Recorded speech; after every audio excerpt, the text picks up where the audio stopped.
आता बातमी आपण बघणार आहोत पुण्यातून पेपर फुटी प्रकरणासंदर्भातली एक अपडेट आपण घेणार आहोत। या बातमीच्या माध्यमातून पेपर फुटी प्रकरणामध्ये अटकेत असलेल्या शिवराज मोटेगावकरच्या अडचणी वाढू शकतात। शिवराज मोटेगावकरची स्पेशल बॅच आता सीबीआयच्या रडारवर आलेली आहे।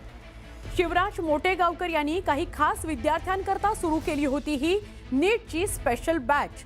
या स्पेशल बॅचमध्ये असणाऱ्या सगळ्या विद्यार्थ्यांची सीबीआय चौकशी आता होणार आहे। त्यांचीच नाही, त्यांच्या पालकांची सुद्धा सीबीआय चौकशी होणार आहे।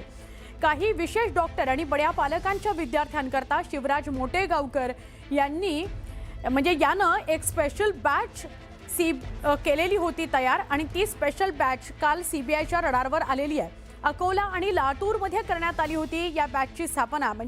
हे बॅच लातूर आणि अकोल्यामध्ये सुरू होती। विद्यार्थी आणि पालकांची चौकशी केली जाणार आहे। या विद्यार्थ्यांकडे असलेले किंवा त्यांनी सोडवलेले जे प्रश्न आहेत त्याची सुद्धा तपासणी होणार आहे।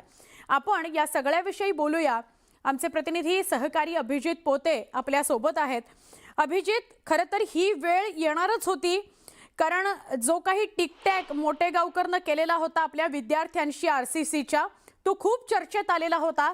त्यामुळे या विशेष बॅचची चौकशी होणार हे निश्चितच होतं। काय सांगाल? नक्कीच तुम्ही जसं म्हणालात, स्पेशल बॅच ज्याला नाव दिलं होतं मोटेगावकरने, आणि गेल्या अनेक वर्षापासून आरसीसी क्लासेसमध्ये या स्पेशल बॅच या रात्री उशिरा भरायच्या, ज्यात काही डॉक्टरांची आणि काही बड्या बापांची मुलं या नीटच्या स्पेशल बॅचला शिकायला असायची। आता सीबीआयच्या रडारवर हीच मोटेगावकरची स्पेशल बॅच आलेली आहे, कारण या स्पेशल बॅच मध्ये अनेक नीट पेपरचे जे क्वेश्चन्स होते ते मोटेगावकर या विशेष स्पेशल बॅच मध्ये असणाऱ्या विद्यार्थ्यांना शिकवायचे, अशी सगळी धक्कादायक माहिती सीबीआयच्या चौकशीत समोर आली आहे। आणि त्याच पार्श्वभूमीवर सीबीआयनं आता या स्पेशल बॅचचा तपास सुरू केलाय।